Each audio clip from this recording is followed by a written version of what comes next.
समाज तथा एक समाज, दोनों में क्या अंतर होता है, इस वीडियो में आपको मैं यही समझाने का प्रयास करूंगी। समाज शास्त्र में यदि हम समाज और एक समाज दोनों शब्दों को देखें, दोनों शब्द अलग अलग हैं और इसका प्रयोग भी भिन्न भिन्न अर्थों में किया गया है। अन्य सामाजिक विज्ञानों में समाज का अर्थ होता है व्यक्तियों के समूह के लिए, जबकि समाज शास्त्र में सामाजिक संबंधों की जटिल व्यवस्था या सामाजिक संबंधों के जाल को समाज कहा जाता है।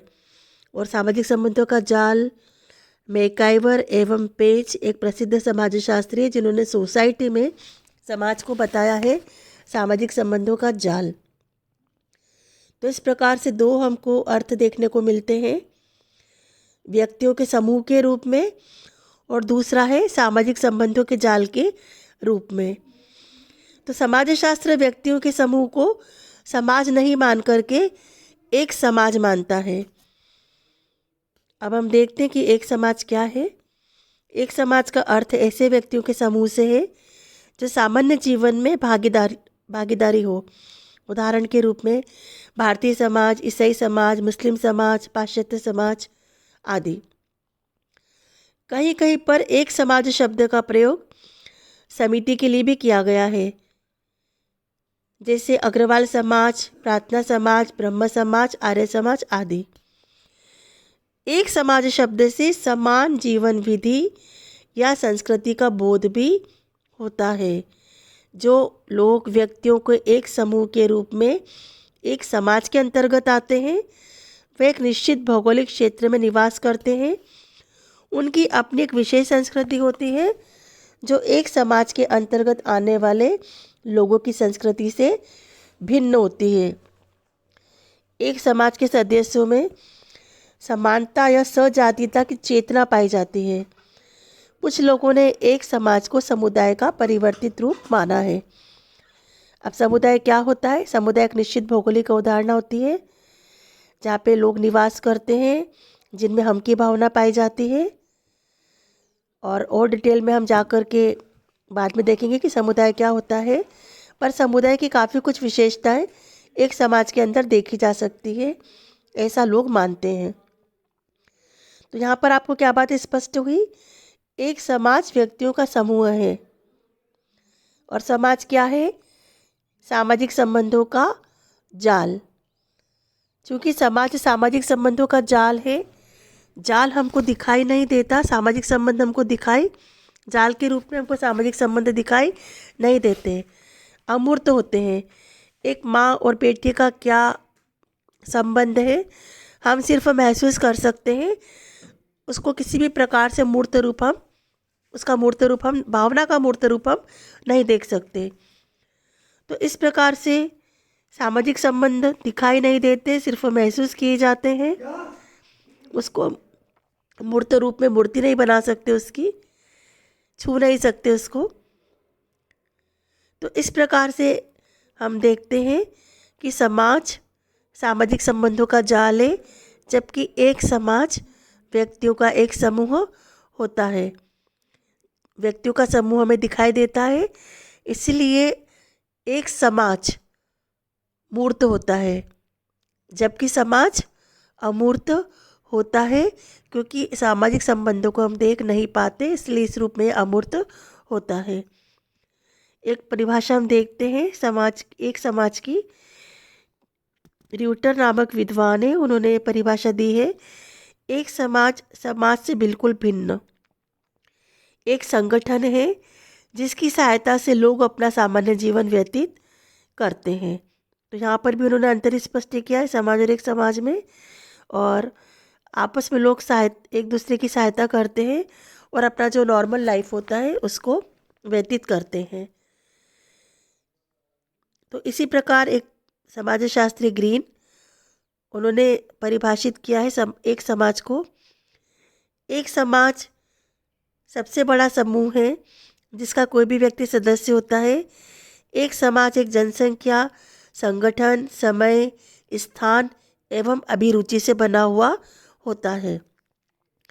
तो स्पष्ट है कि एक समाज का कोई भी व्यक्ति सदस्य हो सकता है।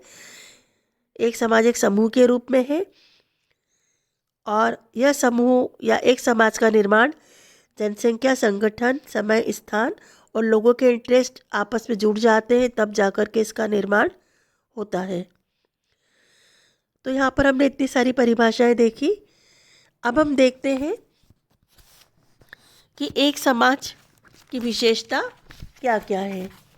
तो सबसे पहले हम देखेंगे यहाँ पर कि एक समाज व्यक्तियों का समूह होता है। एक समाज मूर्त होता है क्योंकि व्यक्ति का समूह हमको दिखाई देता है, यह व्यक्तियों के संगठन से बनता है। एक समाज का क्षेत्र सीमित होता है और एक समाज के सदस्यों के पारस्परिक संबंधों, व्यवहारों तथा क्रियाओं में हमें समानता देखने को मिलती है और एक समाज के जो उत्तरदायित्व होते हैं वह सीमित भी होते हैं। तो ये था एक समाज की विशेषता है। इन विशेषताओं के आधार पर हम अंतर करें दोनों में, समाज और एक समाज में, तो मुख्य रूप से हम सबसे पहले देखेंगे सामाजिक संबंधों को।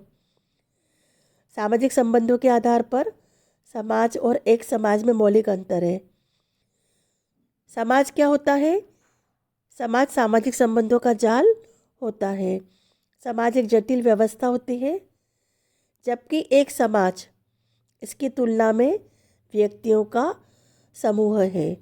तो जहाँ पर समाज संबंधों का जाल और एक समाज व्यक्तियों का समूह। फिर है मूर्तता। सामाजिक संबंध अमूर्त होते हैं, इसको हम देख नहीं सकते, पर एक समाज व्यक्तियों का समूह होता है, इसे देखा जा सकता है। इसीलिए एक समाज की जो प्रकृति होती है वह मूर्त होती है।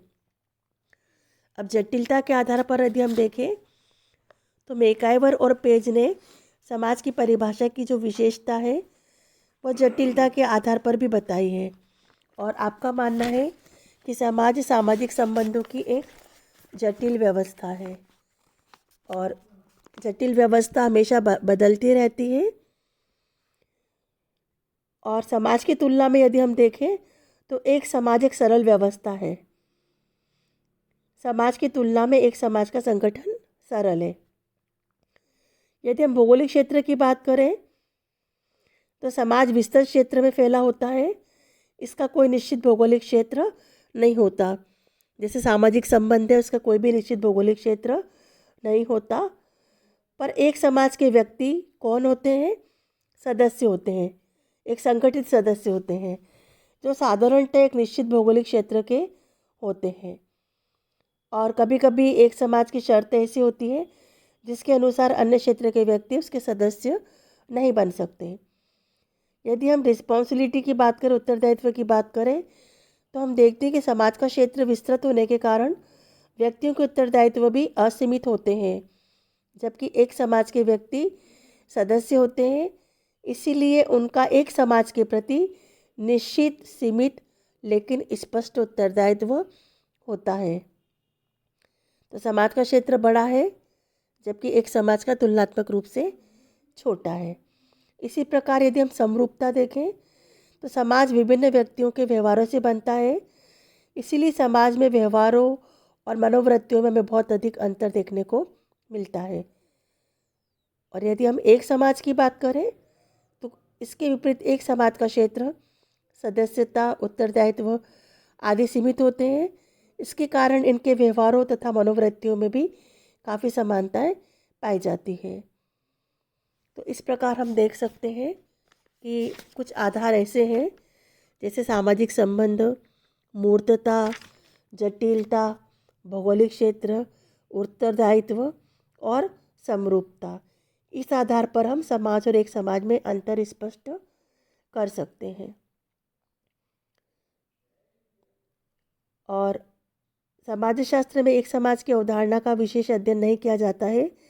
समाजशास्त्र समाज का अध्ययन, अवलोकन, विश्लेषण तथा सामान्यीकरण करता है। किसी विशेष समाज या एक समाज का उस प्रकार से अध्ययन नहीं करता है। समाज को समझने के लिए हमें इस अंतर का ध्यान रखना आवश्यक है कि एक समाज से किस प्रकार से भिन्न है। और समाजशास्त्र क्या करता है? समाजशास्त्र समाज, अर्थात सामाजिक संबंधों के जाल या जटिल व्यवस्था का वैज्ञानिक अध्ययन करता है। वैज्ञानिक अध्ययन से यह तात्पर्य है कि वैज्ञानिक विधियों का पालन करके निरीक्षण, परीक्षण, अवलोकन, सत्यापन आदि जो भी वैज्ञानिक विधियाँ होती हैं जो प्राकृतिक विज्ञानों में इस्तेमाल की जाती है, उसी तरह से सामाजिक विज्ञानों के अंदर भी अपनी एक वैज्ञानिक पद्धति होती है जो यथार्थ पर आधारित होती है।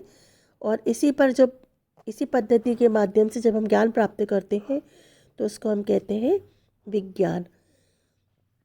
तो इस प्रकार समाजशास्त्र में समाज एक सामाजिक संबंधों का जाल है।